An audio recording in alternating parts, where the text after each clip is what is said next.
has to have a permit. Okay? That's one of the things that we have to really check, and it's one of the things I get a lot of questions on. Okay? The biggest thing that we have done, both the Semper project, 9th and Broadway, 1050B before, USD before that, when we had tower cranes on site, Turner puts the tower crane erection in a subcontract. Okay, that is what we have done for, I've never known us not to do that, let's put it that way. What that means is that it's not actually Turner who's pulling this permit. It is actually the subcontractor who is pulling this permit. So we still are responsible and need to understand and make sure we get this permit and that all those inspections and third-party inspections are done. So I wanted you to help. One second, but that also falls in line with us obtaining our OSHA permit. Absolutely. So without that, you cannot get a crane permit. So we have to get the OSHA permit for the site first. And then the subcontractor that we put this into will go out and get their OSHA permit for the crane erection and everything else. So just remember that before any permit can be issued for a crane erection or anything else, you gotta have your job OSHA permit first. Yeah. Then some additional documents on our SharePoint site. I recently, it was a online class that I attended through Liberty Mutual. By the way, Liberty Mutual sends these out to us all the time. It is free for us to attend these.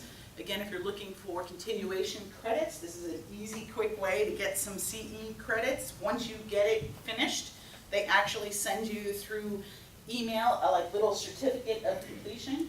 If you send that certificate of completion to Cynthia Barnes and ask her, she will upload it to your Turner transcript. That's simple. Send it to me if you can't remember who to send it to, and I will take care of it and get it up there. This was the class, and it was, I thought it was really pretty interesting. This one specifically was on planning for load handling activities with cranes and multi-purpose machines. So this was really about how do you actually plan to make sure what Rick was just talking about earlier, which I believe, and what we just showed, was overloading of a crane. And then you saw what happens when we overload a crane. Cranes fail. Okay. So this had to deal with some of that. So I wanted to give you that reference. This entire presentation is right there. If you click on it, it is readily available. Right here are some of our forms. So if you clicked on the forms, here's your critical lift form. That is a Turner form. Oops. Keeps scrolling me up every time I go.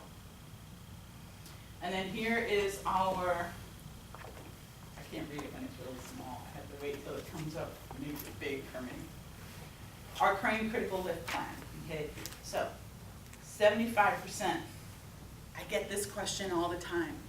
When do we consider it to be a critical lift? Turner considers it to be a critical lift at 75% of the crane capacity. That means we are not leaving a huge, we actually leaving a fairly large gap, okay, or cushion of safety automatically. Does that mean we can't do a lift that's 80% calculated? No, we can. It means that we have to go through a critical lift checklist, in-depth planning, to make sure that everything is dialed in. We're looking at wind calculations and how does the wind come into play on this. There's all of these factors that we look at.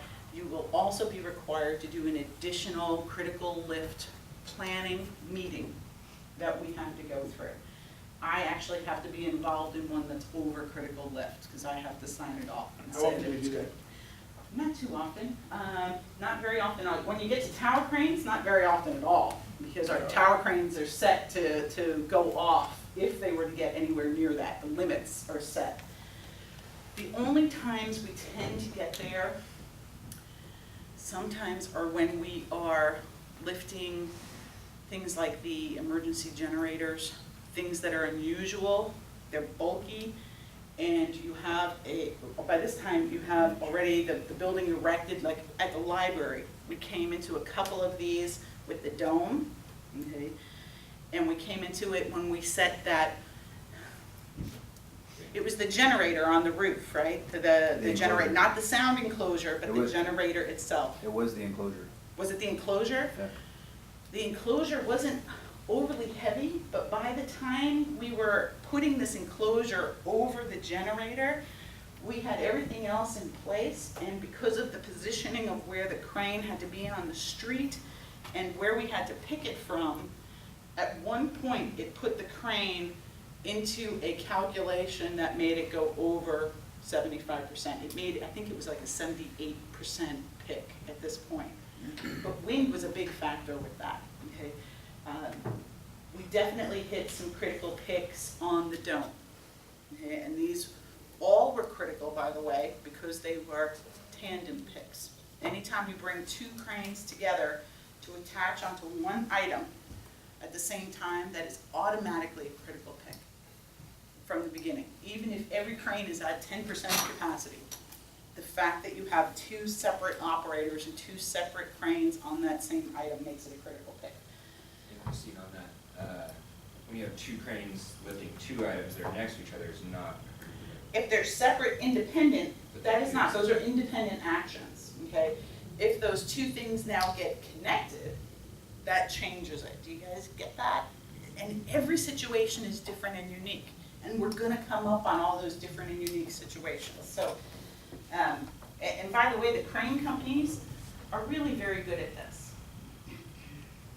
It's their job, by the way. They should be very good at this. This last video, this is another Bob Westendorf special. He loved this one, by the way. Let me see. Oh, hold on, how did I make it big over here? There you go. I am trainable.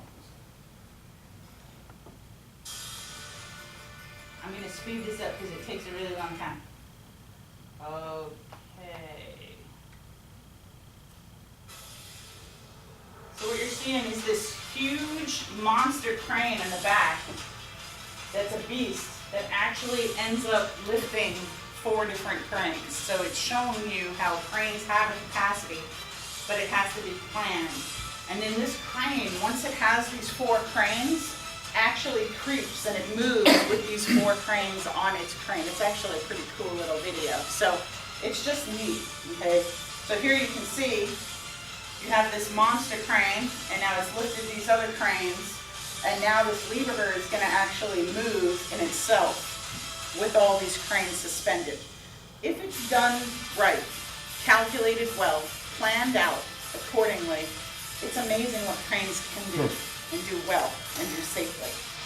It's when we don't go through all those measures that it can be really critical. So this is one of those times that here's a company putting their own money out there. Because imagine how much that would have costed had that crane failed. It would have taken out 4 of their cranes instantly. So this thing is a beast. Look at those counterweights. 1,400 tons. Tons, not 1 ton. Pretty neat, huh? So now you're seeing it move, actually. There we go. I just thought that was kind of cool. It ends like that.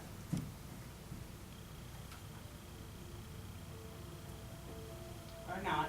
They tell you a little bit of narration at They do. They tell you about it at the end. So you can watch it. It's on the link. Okay?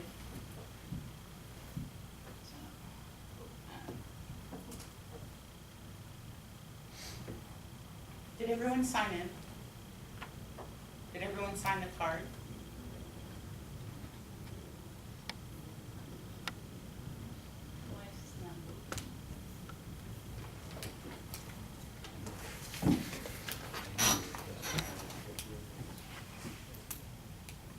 Okay, so Crane's reading. First of all, I also gave you a copy of what I call it's a trifold pocket guide. It normally is folded up like this, but for to put in your book, I opened it up and copied it. I love this little checklist. It is a really great field reference card. It has everything that you will need to go through a crane meeting that morning, okay? Or to ask crane operators the right questions. A lot of new folks don't even know what to ask a crane operator, and they don't want to sound like they don't know what they're talking about. Does that ever happen in our industry? Yes. It actually tells you questions right here to ask the operator, questions to ask yourself. Do you know all the answers to these questions? If you don't, ask. Okay? It's amazing how these folks will share information with you and teach you what you need. It also goes through site setup and overview. So if you've never actually gone through a crane setup, it's one of those things that we want you to do. Okay? And, you know, if you're out on a job site by yourself and you haven't done this before, you need to get with someone, you know, one of our safety folks or somebody that is very experienced at it to be out there for that first pick and to help set up the crane, right? That's That really being said- important. It's not appropriate for you to, if you haven't done something like this before, to think that you can do it on your own, No. right? And nor should you. Right. Okay, we have assets out there between our experienced supers, between our safety staff. There's a lot of folks that know a lot about cranes, and even, I'll say, all of us learn something about a crane almost every single time we do something with cranes.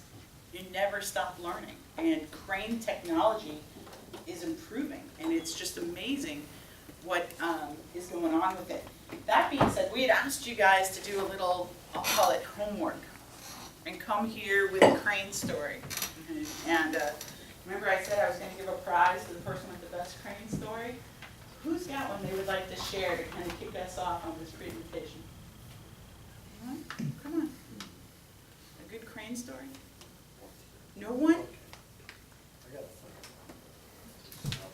Dave? Dave, you must have like 50 Dave crane got crane stories. story. Come on. I want to hear Oh, yeah. Dave's crane story. Come on. What do you want, the tragic ones or the funny ones?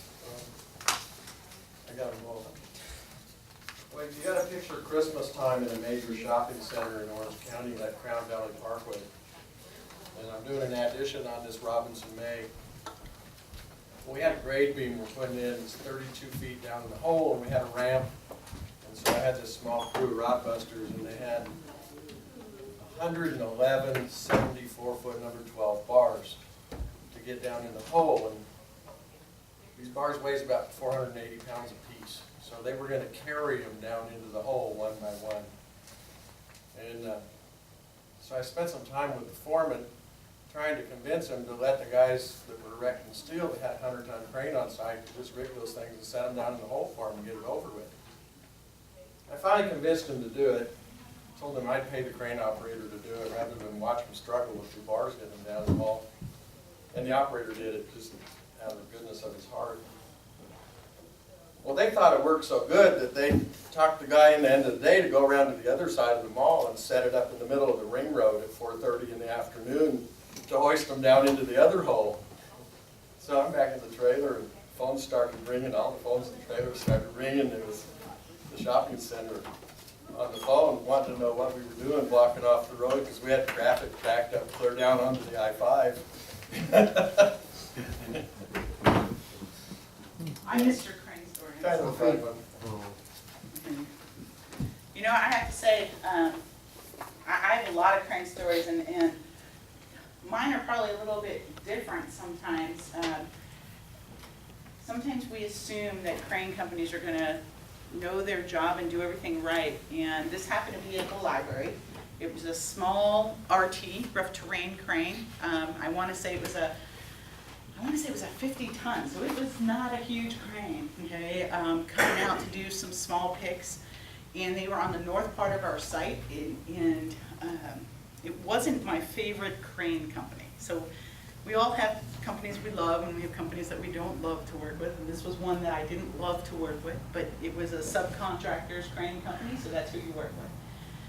And I'm doing my walk-around inspection, and I'm looking at the ball, okay, and I'm looking at the tail of the ball that comes out, and I'm like, that is not right, okay? It's not correct, okay? It doesn't have it correct, okay? And sometimes I love that they love me because they're like, who's this chick coming up here and talking to me, telling me about what my crane is, okay? And I was like, sir, can you check your operator's manual to see if that is actually installed correctly, because I'm questioning that. I just want to see it for myself, that so I can learn that this is correct, okay? Because I think that it should go the other direction, and the tail needs to be longer, and all of this. He looks at it, he walks away for a minute, And he comes back to me, he goes, "You're absolutely right," okay? And then they fixed it right there on the side. So it was, sometimes you have to be able to question people, okay, and not make them overly embarrassed, I want to say, because they still had to do some picks. But I did question their ability at that point in time for the rest of the day, and pretty much sat right there as they did their picks. By the way, Maxim just called, and the individual who was supposed to come to do the actual presentation is obviously stuck behind a really bad traffic accident that has occurred. He's fine, he wasn't in the accident, but they don't foresee, he's up off the 5 right now, and I said, please just be safe. So, good thing I had this all planned out. I'm really grateful for that. Cranes, rigging, signal persons, and inspection. So it's the 29 CFR. What is the CFR? Thank you, Code of Federal Regulation, exactly. 1926, which just means it is the construction regulation, right? 1926 is construction, 1910 is general industry, and then you have maritime, et cetera, et cetera. For cranes, derricks, hoists, elevators, and conveyors. So this also involves hoists, our personnel hoists, construction personnel hoists. So a lot of people ask me all the time, where are the regs for that? Are they the same? This is the same category to look for that. It is subpart CC. Subpart CC is a newer part. It was part of the revisions a number of years ago for cranes and derricks in construction. All right, so we have a lot of different types of cranes out there. There we go. Most of these pictures are right from our sites. So you have hydraulic cranes. So if you looked at that Yellow Grove one on the top, that is a hydraulic crane. Fairly newer type of a crane in crane technology world. You have conventional cranes. Okay? Then you have lattice boom cranes. You can see what a lattice boom crane is. That red one on the bottom, that is a lattice boom crane. You have crawlers. It happens to also be a crawler crane. So in other words, it can move. There's rubber tired, or as we call RT, I call them rough terrain, rubber tired. Tower cranes, of course, those couple pictures there of the tower cranes are all ours. And the list goes on. There's a ton of kinds of cranes out there. Okay? There really are. What were they talking about when they said mobile tower crane? What's a mobile tower crane? Well, that's on tracks. It's on tracks. It's a tower crane? Yeah, it's basically, you look at the face of the tower crane, it basically has a set of railroad track wheels on it.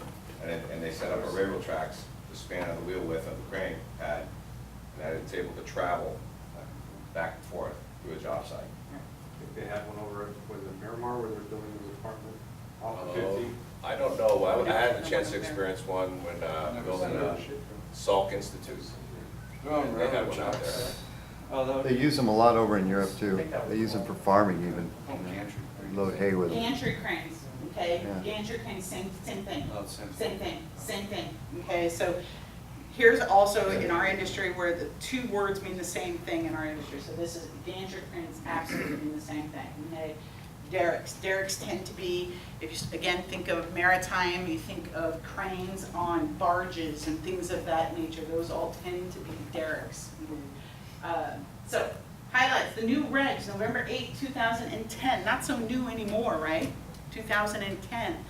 Yet, a lot of companies, a lot of our subs still don't know this data and still haven't caught up to these regulations and changes. The things in red are what changed in this regulation change. So the scope of the actual regulation changed. The ground conditions, this is where now they put in writing the responsibility to verify that the ground is actually stable and can handle the load is now on who? Is it on us or the GC, or I'm sorry, us or the subcontractor or the crane company? Who has that responsibility to certify that the pad is good to go? That's us. We have that requirement, okay? So it is one of those things that by regulation, we have to make sure that that pad is good to go. It's why when we look at these erections of the tower cranes at Sempra, 9th and Broadway, 1050B, when we were doing those, and we have cranes on the city streets, and we're adding trench plates underneath the dunnage, okay? Why are we doing that? We're doing that because the city won't actually give us true certifications of what the load of the street will handle because of the amount of utilities that are underneath the ground. So we try to disperse that load by adding trench plates. So if you understand why we add these additional requirements onto the crane companies, it goes back to that change in regulation. Okay? The assembly and disassembly of cranes also changed. Okay, so now there's a lot more true regulation and process in regards to assembly and disassembly of cranes on the sites. So now you're going to see, what did that mean to us? Really what it did is impacted schedule and speed of setting the crane. That's what it did to us. Okay, so now they have more checks, more inspections. They have a third-party inspector for the tower cranes that has to come out. These were the changes that happened in the regulation.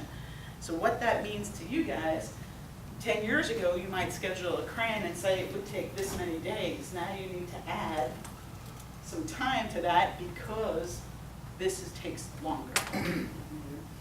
Power line safety, they added a lot in regards to this requirement. If you remember, when we were at the library, we had the trolley tracks right next to us, remember?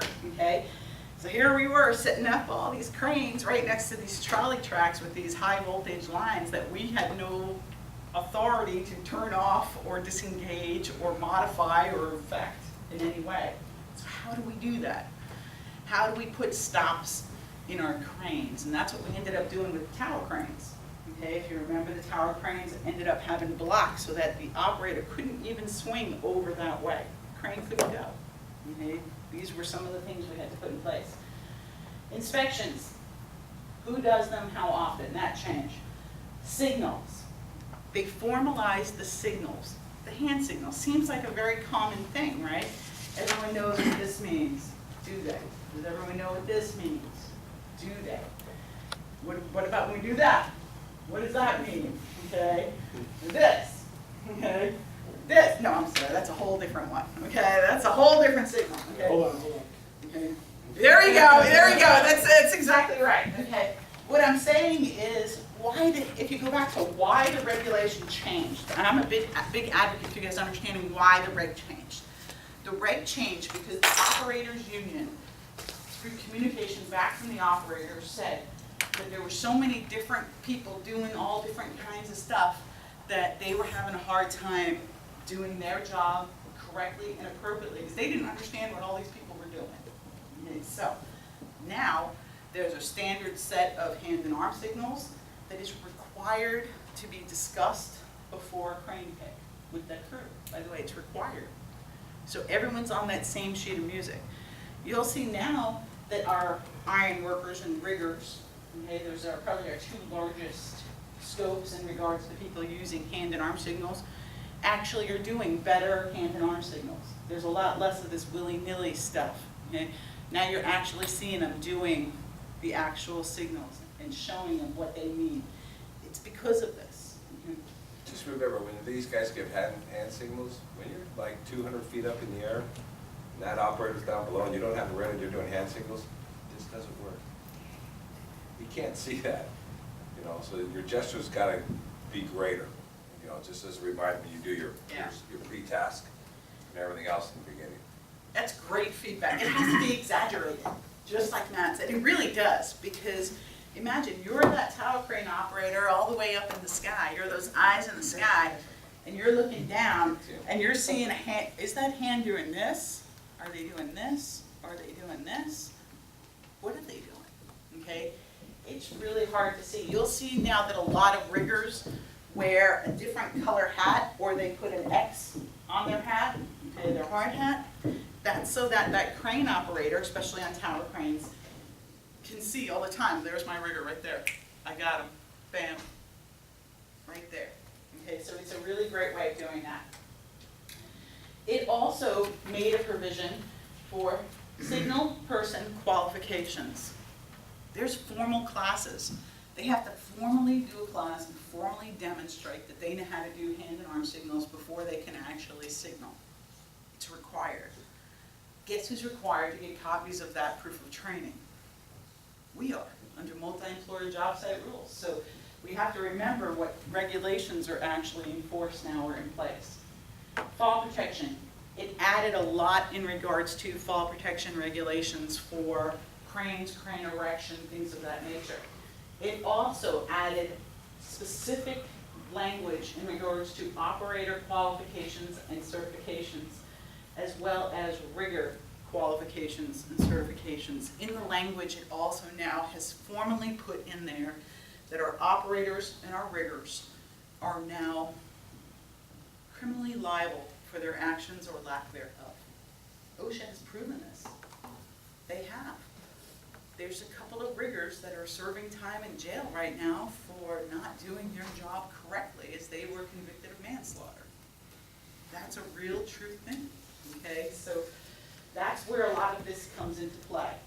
The last the last part of the regulations that changed were tower cranes. There was a lot of changes to the actual tower crane regulations. So the rest of it, all in blue, is the same. In other words, there just weren't changes to the regulations. The regulation reads the same as it did previously. If you're going to be working with cranes, you need to really read this section ahead of time.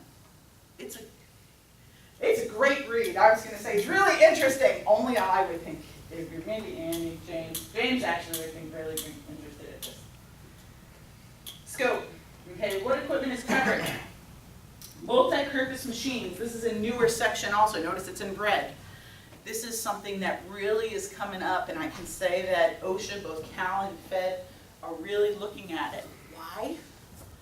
Because there's been a tremendous amount of incidents and accidents involving multi-purpose machines. Anyone know what a multi-purpose machine is? Machine with multiple purposes. A machine with multiple purposes. Do you see what I do every day? Every day. Okay, I just want you to Could know. be like, Okay, is this a, I just have to tell you what Rick just One that said. has 2 buttons instead of 1? Rick just said this is explaining the spike in recordable injuries. That's all. Oh my God. Oh my God. That's fantastic. Well, we encountered this first at, remember Camp Pendleton, was, they were including all-terrain forklifts, any machinery that was used to hoist or lift material. Exactly. Okay. Exactly right. Okay. Remember that when I went to that SharePoint site and I said, hey, this is a really easy to read document. If you're not real familiar with multi-purpose machines, if you go back to that, there's a great section on multi-purpose machines, and it actually gives a really great definition. A multi-purpose machine is basically any type of a piece of equipment that is being used to lift at that point in time that requires rigging. So, forklifts, whenever we lift with a forklift, I'm not saying take the forks, go underneath, and use a forklift the way it's supposed to. That's not considered a multi-purpose machine at that point in time. But when you have a forklift, and now you have a hook on it, and now you have something hanging off of the bottom of it, that is now when it is a multi-purpose machine. That was one of the fatalities we had last year in New York. It was a forklift rigging, it's a 36-inch pipe. Yeah, we talked about this one. This was when the driver was killed. Yeah. Okay, remember that large concrete sewer pipes that they were offloading? They were offloading them from his truck. Okay, they did not do it correctly. I don't know all the minute details of it. It ended up losing the load, crushing the driver. By the way, it's the second driver, Turner, has had a fatality on in the last, I want to say, 6 months. Okay, the other one was up north in San Francisco. Okay, so another multi-purpose machine that you will see used out here all the time, and you'll see it with our excavation guys, our underground guys, is when they are using a backhoe, front hoe backhoe, and they take the bucket off, okay, and now they use it as a hook, and now they rig from that. And they'll rig their pipe, they'll rig their sewer lines, they'll rig their shoring, they'll rig anything with that. That's not a bad thing, by the way. We want them to use the machine to do all that lifting versus us do all that lifting. But at that point in time, that piece of equipment is considered a multi-purpose machine. Therefore, it falls under crane regulations. So that forklift can fall under crane regulations. We had an instance